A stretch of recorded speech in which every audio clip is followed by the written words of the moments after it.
Episode 8, The Fall of Tenochtitlan. Last time, in Episode 7, Pedro de Alvarado led a massacre of the Mexica nobility and military officers. The Spanish holed up in the palace under a siege of Mexica projectiles until Cortes returned to save them. The cries and wails coming from the sacred precinct were enough to make anyone in the city aware of the tragedy. Finally, after several Mexica who had escaped the slaughter had raised the alarm, did the surviving captains from around Tenochtitlan and Tlatelolco begin to rally outside the precinct. Inside the precinct, the Spaniards were stomping out the last of the victims, stabbing them as they found them in temples and rooms, hiding behind statues or whatever else was available. The courtyard was slippery with Mexica blood and entrails. The stink of death and human waste was overwhelming. Feathers, fallen to the ground, became soaked in blood, glued in place by the coagulated hemoglobin. What was a raging celebration just an hour ago was now a slaughterhouse. The improvised platoon of Tenochca and Tlatelolco Mexica warriors outside began to push in against the guards at the gates. Alvarado called for a retreat to the palace as the Mexica retaliation was becoming overwhelmingly fierce and the element of surprise had been spent. The Spaniards hustled back to Axayactl's palace under a rain of darts, stones, and arrows from the rapidly mounting Mexica forces. Alvarado thought perhaps he had made a grave error. Perhaps he did. Chased up the stairs of the palace where the Tlaxcala warriors had come out to help defend the Spaniards, they were now confined to the palace, part fort, part prison. As the men, sweaty, battered, and running on adrenaline, stormed in, Alvarado ordered Moctezuma shackled, along with Itzcoatzin and Cacama. Outside the palace, the Mexica raged, sending a mountain of projectiles into the courtyard, which covered the floor with a layer of rocks, darts, and arrows. They built a fire outside the doors to burn them away. The men inside shot crossbows and arquebuses through the gaps. Most soldiers found pillars to sit behind or places to otherwise avoid the rain of projectiles. Alvarado may have underestimated the retaliation the Mexica were capable of mustering. Now trapped inside, Alvarado's 150 Spaniards and 4,000 indigenous allies were of little value. Outside the palace, warriors poured in from across the valley, and the projectiles continued into the night. Inside Axayactl's palace, Pedro de Alvarado and his men barricaded all the entrances, positioned the artillery at the openings in case of a breach, and any man who set foot outside the palace would face a barrage of darts, stones, and arrows. They took account of the dead and injured. 7 of Alvarado's 130 men were dead, and most had injuries. They assessed food and water, which was little, and began the long wait for Cortes's return. That night, several men went to the roof of the palace to keep guard.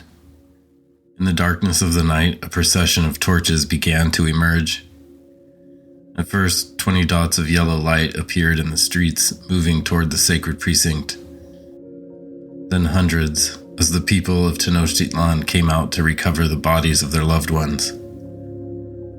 Soon thousands of torches were out in the streets and in the sacred precinct, their bearers holding them low to the ground and scanning the faces of the dead, among which were their sons and daughters. One by one, as they discovered their dead loved ones, a wail would rise in the night, a siren sound of loss. A deeply soulful sorrow engulfed Tenochtitlan. The cacophony sent fear into the hearts of the Spanish, who had never heard such a sound. The tears of the Mexica fell for days as bodies were removed and taken to various neighborhood shrines and temples for cremation. The wounds of that night have left deep cultural scars that last to this day.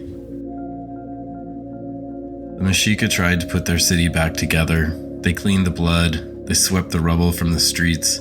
They dug out the canals around the palace to make them wider, deeper, and more defensible. And they built mounds around the perimeter to give the men cover. And having learned, the Mexica army tried to cut down open space which the horses excelled in. It didn't take but a few days for news of the massacre to reach Zempoala and the ears of Cortes, who was still coordinating after his victory over Panfilo de Narvaez. Both Moctezuma and Alvarado sent messengers, each with a different version of events. Cortes, knowing Alvarado's cavalier spirit, could see through his friend's narrative that the Mexica had ambushed them. But what was done, was done. Displeased at the news, Cortes quickly rallied his new troops from Narvaez and counted almost 1,000, plus 80 horses and 19 new artillery pieces. He dispatched 200 to Veracruz to bolster his troops there, where men were building a fort in town. Then he set off for Tenochtitlan.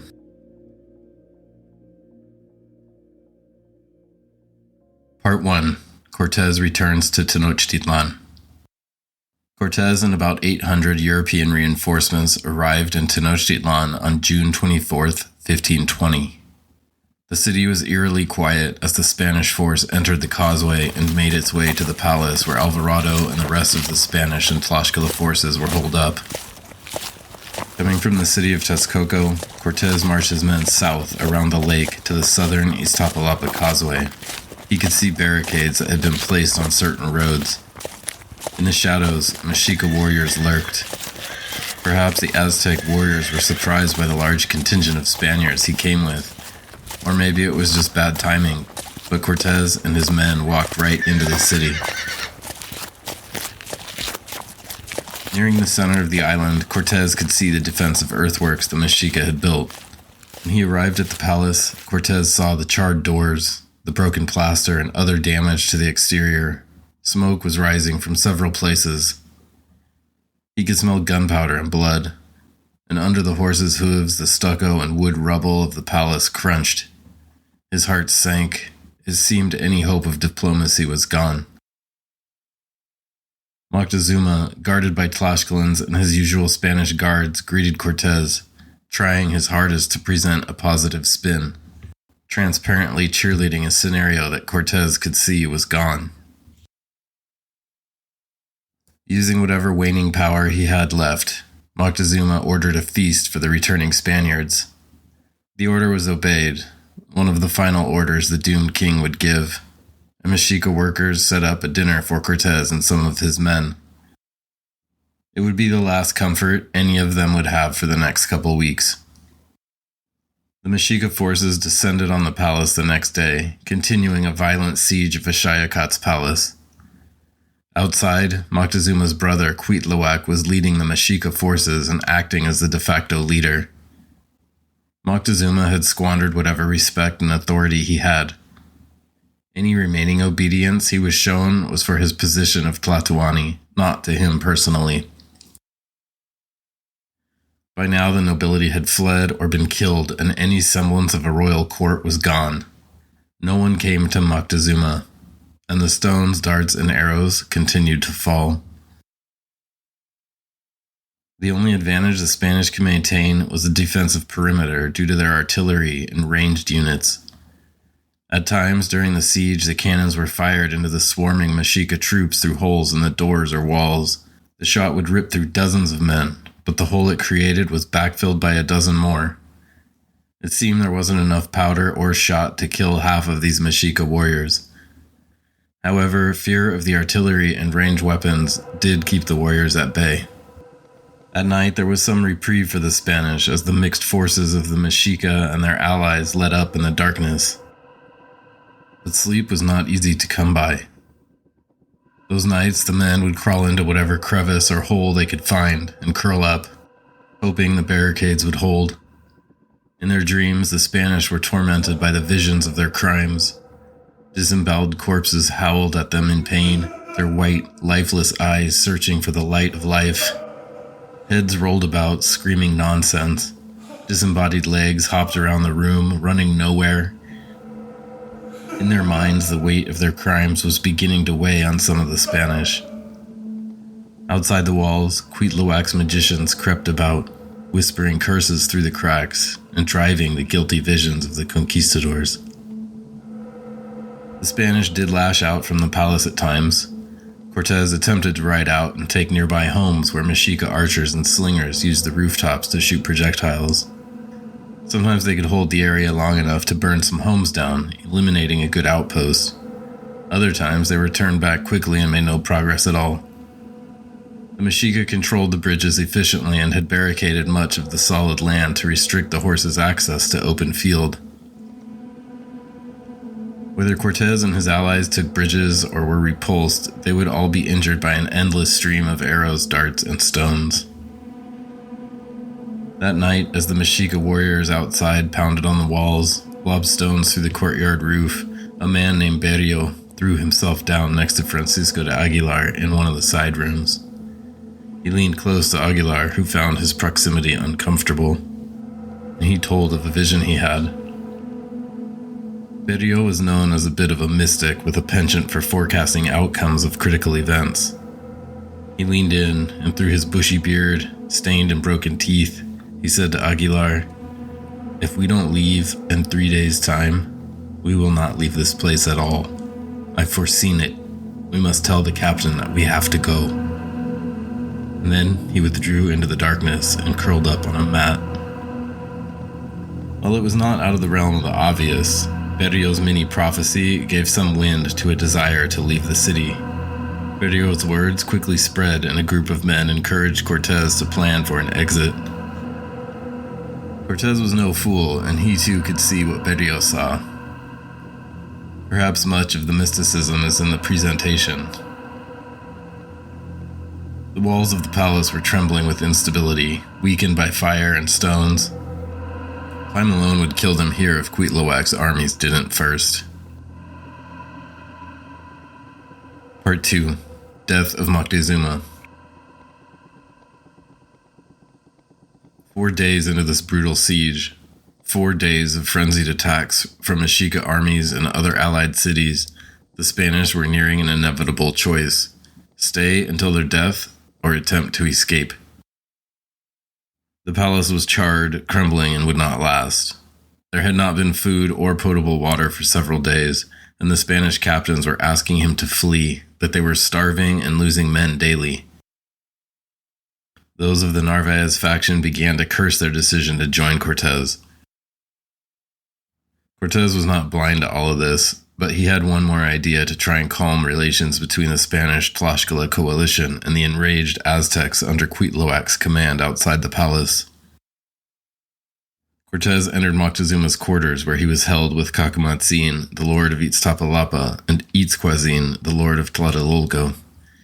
He addressed them briskly, quickly passing over courtesies. Cortes told Moctezuma he must address the army outside and appeal for calm. This irked Moctezuma, who seemed resigned to fate. "I do not think my words will move them to peace," he said plainly. But Cortes urged him onward, and after some symbolic back and forth that Cortes only tolerated briefly, Moctezuma was forced to his feet and marched to a ladder. He climbed up to a rooftop terrace overlooking the plaza and walls of the sacred precinct. Beside him, 2 Spaniards with shields guarded him against a potential attack. From behind the Spanish shields, Moctezuma began to speak loudly to the warriors below, who did stop to hear him. He was still Tlatoani, powerless perhaps, but still the great speaker.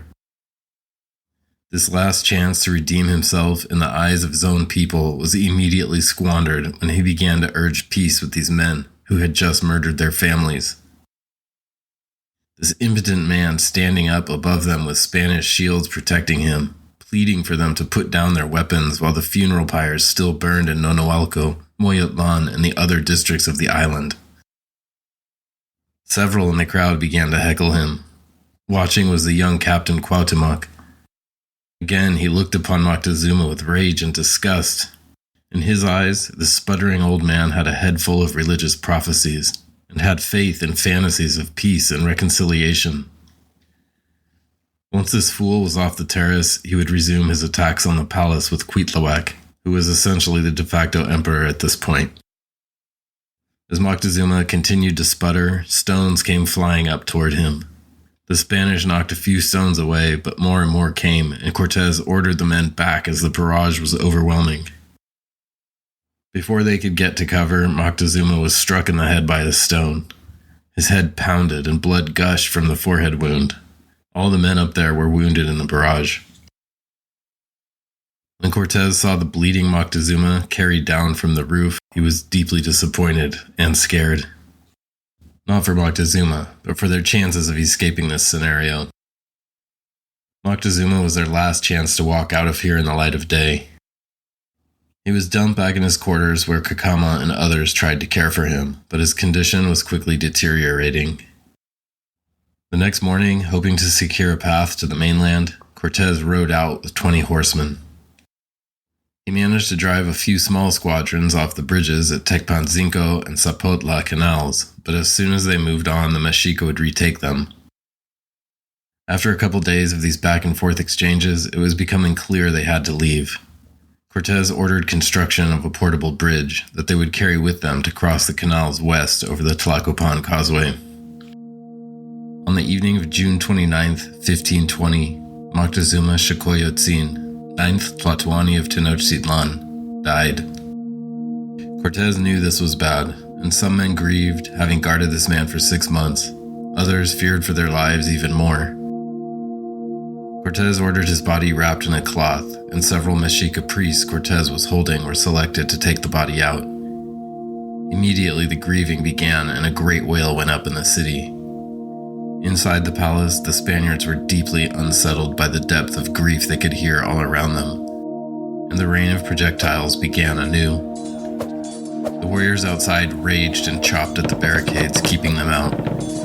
As the Spanish hunkered down, Cacama and Itzcuatzin went to Cortes, angrily demanding to be released. In the heat of the argument, Cortes ordered them to be killed. Both men were stabbed to death, along with several of their attendants. Their bodies were wrapped and stashed out of the way.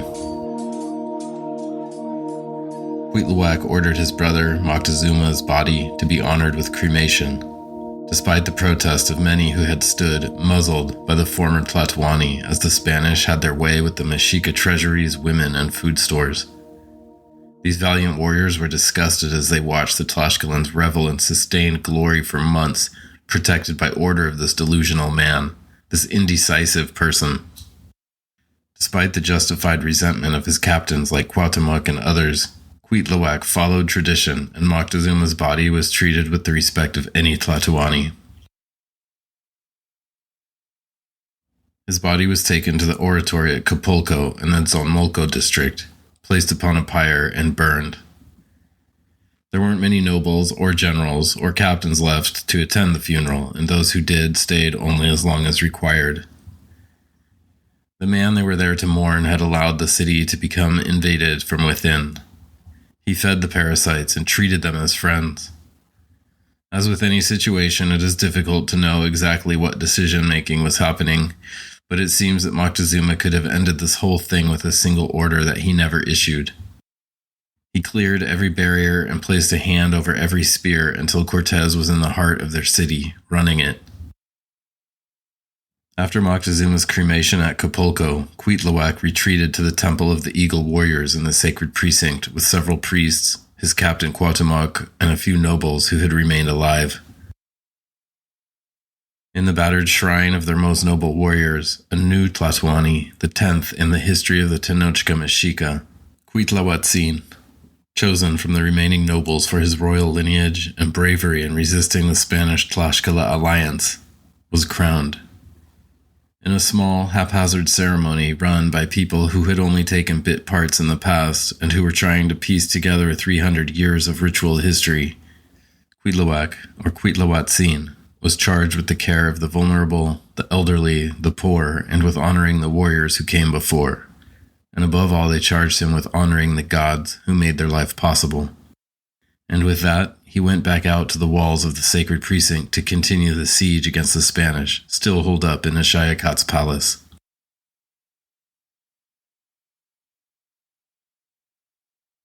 Part 3. Noche Triste.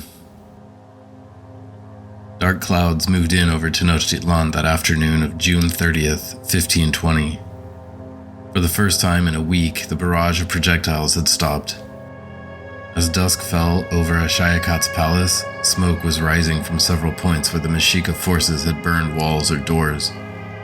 Inside the palace, the Spanish acted as firemen, pulling up buckets of brackish water from the well they had dug and splashing it on the embers of their fort. The crossbowmen and cannons stood guard, targets fixed through holes in the barricades or walls. Cortes let his men know that tonight they'd leave. He ordered the royal treasury opened and put Cristobal de Guzman, his servant, in charge of moving it all out into one of the halls. He then told the appointed king's officials to secure the royal fifth. As the men went about counting and partitioning the gold, Cortes addressed all the Spanish men there. He told them to take what gold and jewels they wanted, as there was more than could be carried out. With a deep breath and pause, Cortes looked at the ground, then back up. He told them the road out of here tonight would be difficult. You must be nimble and alert. He told them to grab only as much as won't weigh you down. He then told them that they would leave at midnight, and to be ready. Some men put a few choice pieces of gold or a few jewels in their pockets. Others loaded themselves, strapping the large crude ingots to their bodies, filling their pockets to the brim with gold nuggets and jewels. The Tlaxcalans grabbed the bundles of fine feathers, which were of equal value to them as the gold and jewels. Cortes defined the order in which the contingent would form up. He would lead the group out on horseback and strike out at any attacking forces. Then the foot soldiers with the bridges would come and place the bridges down while the group crossed.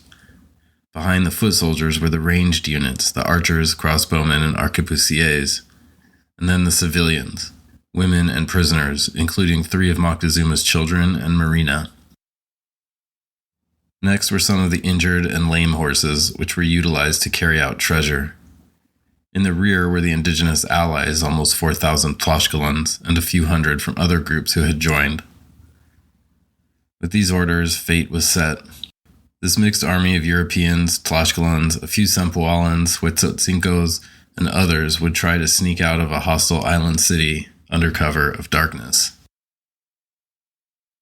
With their fate just a few hours away, the men inside the now destroyed palace of Axayactl paced about, checking their weapons, analyzing their gold loads. Of all the desperate moments these men had faced, the most desperate was now ahead of them. They knew there were tens of thousands of Aztec warriors on the island, far more than the 5,000 battered and starved men Cortes had.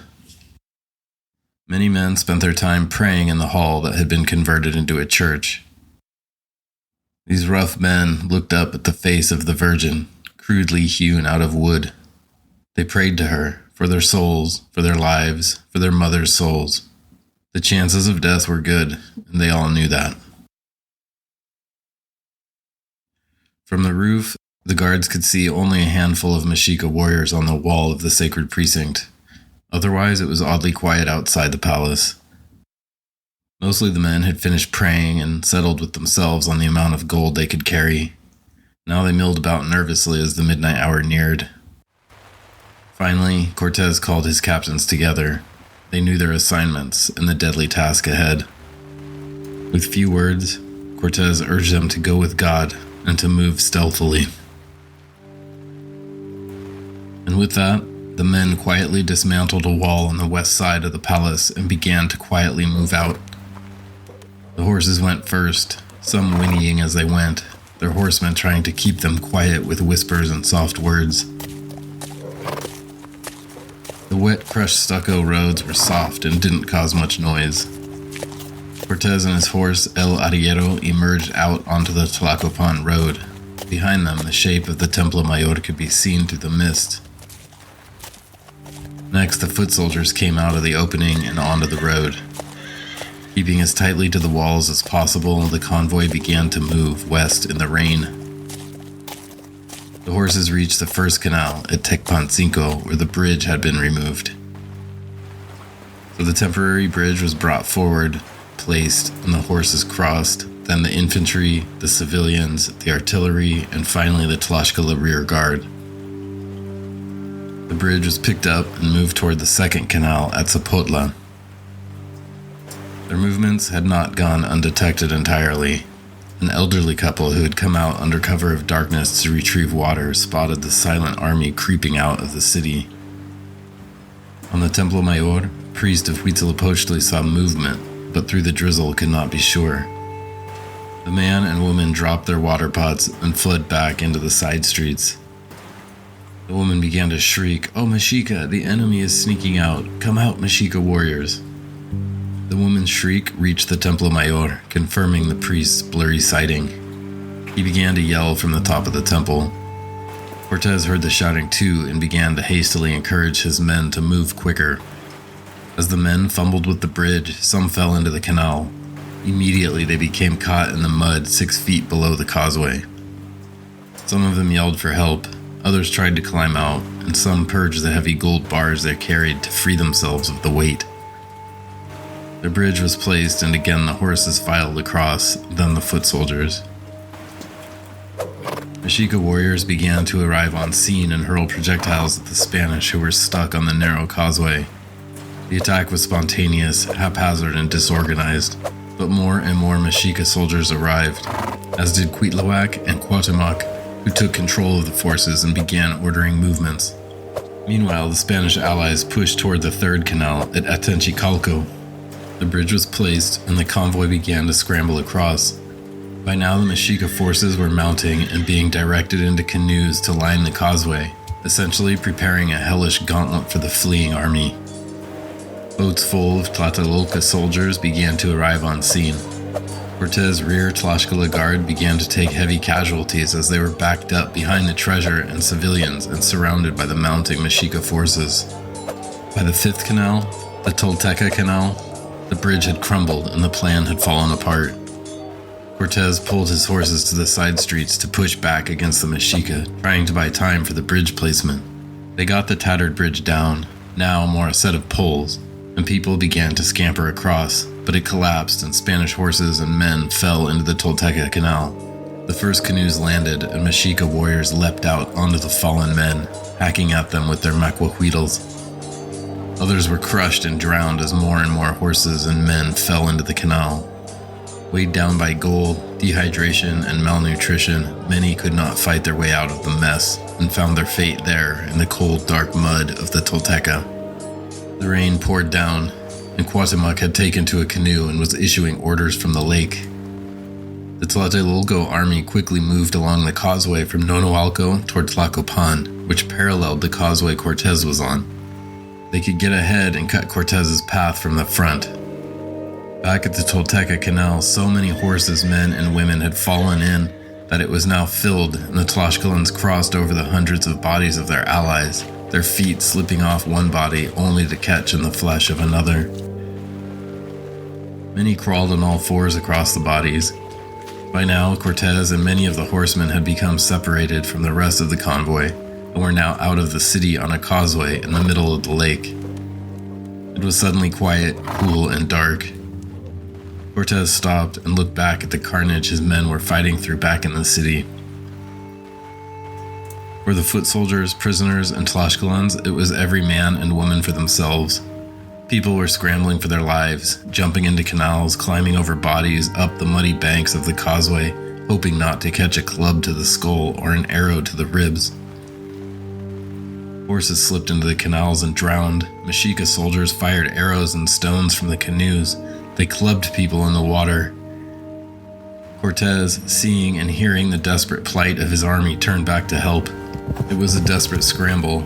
Most were already dead, drowned, or smothered at the Tolteca Canal. Canoes filled the water along the Tlacopan causeway, pelting the Spanish and Tlaxcala warriors as they scampered along the causeway. By now, Cortes' 900 Spaniards had been halved. The 4,000 Tlaxcalans had taken an even higher rate of casualty, having been in the rear and exposed to the rooftop attacks for longer. The fighting bogged down in the darkness, and the Tlaxcalans faced fierce hand-to-hand attacks from the Mexica. With the convoy apparently stalled, and the fighting being so intense, a group of about 200 Spaniards and some Tlaxcalans turned back to Axayactl's palace where they had been holed up.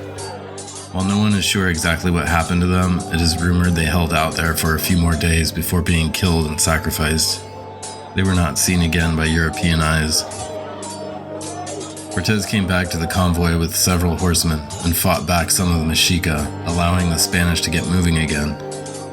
As the gray, overcast sky began to lighten with the early morning sun, the Spanish had made it to the other side of the Tlacopan causeway to the island of Popotla. They continued on to Tlacopan and found brief shelter. The Tlatelolco army that had come across the Azcapotzalco causeway were piling into Tlacopan. The Spanish looked for secure ground to hold, but were under heavy fire and continued west out of Tlacopan. All this time, Mexica warriors were firing arrows and stones at them, and they scurried along. The hours blurred together, the adrenaline was long gone, and the Spanish men only trotted along on instinct. They were beaten, bruised, cut, and shot. One legend tells how Cortes, exhausted and overcome with grief, sat under a tree and wept uncontrollably. The remains of that tree remain to this day, called El Árbol de la Noche Triste. A living descendant of the tree grows nearby the historic stump. At some point they were directed to, or perhaps Cortes spotted, the small town with some towers up on the hill. This place was called Teocalhueyacan, and the people here housed and fed the Spanish. They were distant relatives of the Otomi and Tlaxcalans. And in the walled courtyard of their main building, Cortes and his men rested for the first time in more than 24 hours. By now, it was 3 or 4 in the afternoon. The sun was out, and the heat of the day suddenly became present to the Spanish. Secondary senses, aside from survival, returned. Hunger, memories of the last day, the savagery of the Tlacopan causeway, and the people who fell in the canals. It was then Cortes did a count, and he counted just over 400 men, more Spaniards than Tlaxcalans. There were 23 horses still with them. They had departed the palace 24 hours ago with 1,100 Spanish and 4,000 Tlaxcalans and 80 horses. Not a single man was unharmed or not bleeding. Cortes began to realize who was not among them, like the 3 children of Moctezuma, including his son Chimalpopoca. Someone reported seeing him in Tlacopan, dead from an arrow wound to the neck. Moctezuma's 2 daughters were also missing. Juan Velázquez de León was killed at a bridge on the causeway along with his Tlaxcala princess wife, baptized as Doña Elvira. Others, Francisco de Salcido, the self-proclaimed mystic Botello, all found their end along the causeway out of Tenochtitlan. A box of Botello's belongings made it out, and on a piece of paper he had written a question. Whether I shall die in this wretched war, murdered by the Indians? And later in the journal he answered correctly, you will die. The book was filled with other contrary gibberish. Diaz tossed the book on the ground, worthless now. They had also lost track of a 3rd royal daughter, Tecuichpo, who had disappeared in the chaos. One man Cortes made sure to find was Martin Lopez, the shipbuilder. Cortes and his men were able to defend this place and recover for a day or so. The Mexica forces were always present, and rains of stones had come at them in this small walled courtyard with the tower. Cortes, with his captains, had decided they needed to get to Tlaxcala. The entire land was hostile to them. And so the next morning, July 2nd, 1520, before dawn, the 425 Spaniards and their few remaining Tlaxcala allies quietly marched out of Teocalhueyacan, north toward the Tlaxcala Road. Today, this location is home to the colonial-era Catholic Basilica, Nuestra Señora de los Remedios, in the hills to the west of Mexico City. Their prized relic is an image of the Virgin Mary, supposedly brought by Cortes himself. Part 4. The Battle of Otumba. The expedition hobbled north, along the lakeshore. Always behind them were Mexica soldiers, harassing them with projectiles and taunts. Sometimes the Mexica pushed after them harder, raining arrows on them. Other times they straggled behind, just lazily insulting the rear guard. Paranoid, tired, and hungry, the Spanish pushed along the lakeside cities. Tepoztlan, Xoloc, Aztec. In Tenochtitlan, Cuitlahuatzin, the new Tlatoani selected by the remaining nobility to succeed Moctezuma, rallied his regional partners to pursue the Spanish and finish them, or drive them back to their own land at least. He sent messengers to his allies in Texcoco, Azcapotzalco, Chalco, and everywhere else he could think. He even besought the Tlaxcalans to side with their indigenous brothers. Some traditional allies were weakening in their resolve to support the Mexica, while others strengthened their resolve. The main Mexica army had been close to the Spanish now for 2 days, and Cortes decided it was time to force their hand. On a hillside overlooking the plains of Otumba, Cortes addressed his men. For all his evil deeds, and despite his penchant for genocide, Cortes was a soldier, one of the boys when he needed to be, but also a heavy-handed decision-maker when needed. Cortes was able to inspire his men to impossible feats, to fight against insurmountable odds over and over. And now one more speech was given. Behind them were the remaining forces of the Mexica Empire, a ragtag multicultural force of Tlatelolca, Tenochtitlan, Tepanec, and other random groups. Cortes looked as many of his men in the eyes as he could. He told of their odds in Tabasco when the massive armies of the Maya melted before them. When they were delivered Marina, who translated this speech for him now. How they had marched against the Otomi and Tlaxcalans time and time again, and how those same people became their friends and saviors. And how they stood here now after that terrible night, that night of sadness. Above all, he stressed how God had protected them. And now there was one last test to overcome. And with that, the Spanish force, emboldened with a sense of fate, marched down the hill and circled up to await the Mexica alliance. The mixed Mexica allies poured down the plain toward the Spanish. By now, the indigenous tactics were familiar. It was the projectile storm with occasional pushes by the infantry. Survive the projectiles, slash anyone foolish enough to come near. And so this slow grind of a battle raged on. The Spanish holding tight in their circle, the Mexica playing a conservative game with their ranged units. Cortes had been running charges with his cavalry and had identified a command center on the hill above the battle. One man stood with a golden crest of feathers. His gold jewelry glinted in the sun. He pointed things out to his commanders, horns blared, banners went up or down to signal the platoons. Cortes knew this could be the final battle, so he called to a few other horsemen and charged up the hill toward the commander in the gold feathers. The Mexica leadership seemed unprepared for this, and they scattered on foot. Cortes ran down the commander and stabbed him to death. The rest of the leadership dissolved into the hills. The Spanish had held strong, and in the absence of leadership, the mixed forces began to lose ferocity and direction, and soon turned and fled.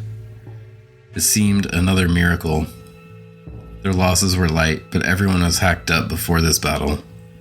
Cortes himself sustained a significant head injury, having scalped a portion of his head. Although there were a few minor skirmishes after that, the Mexica forces were not seen again.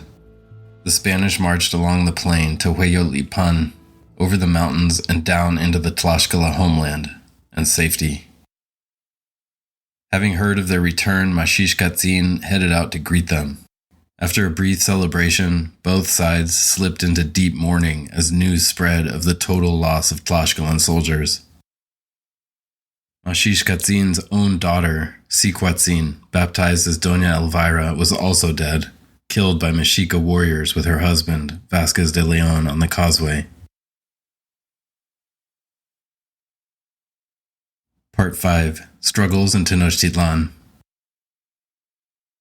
It was quiet in Tenochtitlan, finally. After months of strained occupation, the capital belonged to the Mexica again. The temples atop the Templo Mayor were burned, the deities toppled and vandalized. Rubble, fallen statues, shattered plaster was everywhere along the Tlacopan road out of central Tenochtitlan. Worse were the bodies. In the Tolteca Canal, thousands of Tlaxcalans and Spaniards were piled, cooking in the sun. There were also Mexica casualties. The survivors went about moving the bodies. All the bodies were stripped, searched for valuables, and separated. Mexica would be ritually burned. Spanish and Tlaxcalans would be taken to the marshes to feed the reeds, vultures, and coyotes. Mexica men and women came out and searched with their feet or on their hands and knees for the gold and swords and other valuables lost by the dead in the mud of the Tolteca. Much of it was recovered. There's probably still some buried there. In 1980, one of those raw gold ingots formed in the haphazard Spanish forges of Axayactl's palace was found exactly where the Tolteca Canal ran, sitting there for almost 500 years, dropped by a greedy Spaniard fleeing the mighty city. The blood was rinsed from the streets, the temples were rebuilt as best they could. Cuitlahuac had driven the Spanish from the city and now was overseeing its repair. But things were slow going. The canals were still full of dead animals, human waste, and rubble. The Mexica tried to heal. They held their rituals again. Some Spanish and Tlaxcalans who had been captured were sacrificed. The city was quiet, but it was the heavy quiet of grief. Thousands were killed during the Toxcatl festival, thousands more during the siege that followed, and thousands more died again driving the Spanish out on the Noche Triste. The loss of life was unbelievable, catastrophic. The city was larger than her people could care for. And then, the plague came. In the Aztec month of Tepelhuitl, a fall month, a new disease began to spread in Tenochtitlan. It seemed almost everyone in the city was stricken with the pustules. These sores would form on every surface of the body, bleeding and oozing, every movement causing searing pain. In every house it seemed someone was curled up on the floor, covered in smallpox sores. The pestilence decimated the surviving Mexica. It tore through the population, unconcerned for sex, age, rank, or status. Just 2 months into his reign, Tlatoani Cuitlahuatzin was stricken with the plague and died. It's estimated that between 60 and 80% of the population of Tlatelolco and Tenochtitlan was wiped out, permanently disabled or blinded by smallpox. The histories like to blame the African slave because he was the first to show signs of the disease. He was probably just the first victim, with the Spanish being largely immune already. For the third time in 1520, the Mexica found themselves clearing the city of their dead and grieving. Mexica society was no longer functional. Crops failed as no one could farm. Plague ran its course in 60 days and moved south to Chalco, where it had a similar effect on the people there. With the death of the 10th Tenochca Tlatoani, Cuitlahuatzin, from smallpox, a new leader was chosen. Based on his bravery, his valor in combat, the young warrior chief of Tlatelolco, Cuauhtémoc, was chosen to lead the Mexica people as the 11th Tlatoani. Immediately he got to work clearing the canals, fixing the dikes that had been breached, rebuilding infrastructure, and reaching out to allies. The Tepanec people's leader in Tlacopan, Tetlepanquetzal, was on his side. Michoacán also joined Cuauhtémoc. Tlatelolco also sided with their Mexica counterparts, now led by one of their own nobles. As time passed and work was done, soldiers trickled in from the far reaches of the empire, from long-lost allies and those who simply wanted the invaders to go. However, their Triple Alliance partner, Texcoco, was suffering from a divide in leadership. The current Tlatoani of Texcoco, Coanacotzin, was loyal to the Mexica, but his brother, Ixtlilxochitl, was eager to welcome the Spanish. Accounts differ, but support for the Mexica holdouts in Tenochtitlan was fading, and the future looked to be with Christianity, Cortes, and the newly crowned Holy Roman Emperor Charles V. Part 6. Cortes returns. In the months that followed, Cortes and Cuauhtémoc made strategic moves to counter each other, sometimes spurring combat, other times just spy games and chess. Cortes ran several campaigns in Tepeyac, south of Tlaxcala, and again he ventured to the hotlands of Chalco and pillaged around the south shore of the lake.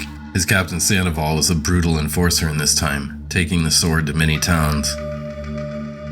Cuauhtémoc also had armies shadowing the Spaniards as they moved about Tepeyaca and Chalco, raiding and subjugating. Cortes found support in several former allies of the Mexica, including Chalco and Cholula. Cortes ordered the laborers of Tlaxcala to provide enough lumber for 13 brigantines to be built on Lake Texcoco and sailed against Tenochtitlan. Cortes sent for the rigging, anchors, and other critical maritime supplies he pulled ashore in Villarica before the famous sinking of the ships. The Shipbuilder Martin Lopez was put in charge of the operation. He worked with Tlaxcalan carpenters to identify the best woods for the boats and masts. Thousands of laborers went up into the hills and searched for the requested lumber. With another incredible break of luck, several ships arrived to resupply the expeditions Cortes had raided. The Gray expedition, from which he kidnapped several men, had failed in Panuco and 60 men joined Cortes. A delivery from Cuba intended for the failed Panuco colony also arrived in Villarica. And then a couple more supply ships arrived for Narvaez. These ships brought fresh supplies like gunpowder, shot, and food, but also men and horses. It was a blessing for Cortes. He rallied all these stragglers to Tlaxcala. Once the lumber had been collected, Cortes set out for Texcoco, which sat on the shore of the lake where he planned to launch his brigantines. The Spanish marched between the volcanoes of Mount Tlaloc and Iztaccíhuatl, sleeping in several towns along the incline. When they crested the pass, they could see the lake and the great cities of Texcoco and Tenochtitlan. And from there they could also see streams of people on the roads out of the valley. People were fleeing the war, the death, the disease, and the misery that was about to return. They knew Cortes was coming.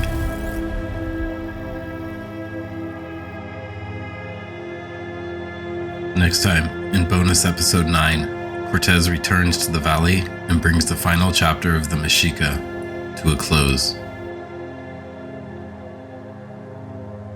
Thank you for listening, and for more information about the history in this podcast, visit mexicapodcast.com. Mexica Podcast was written, produced, and researched by Jeremy Lips.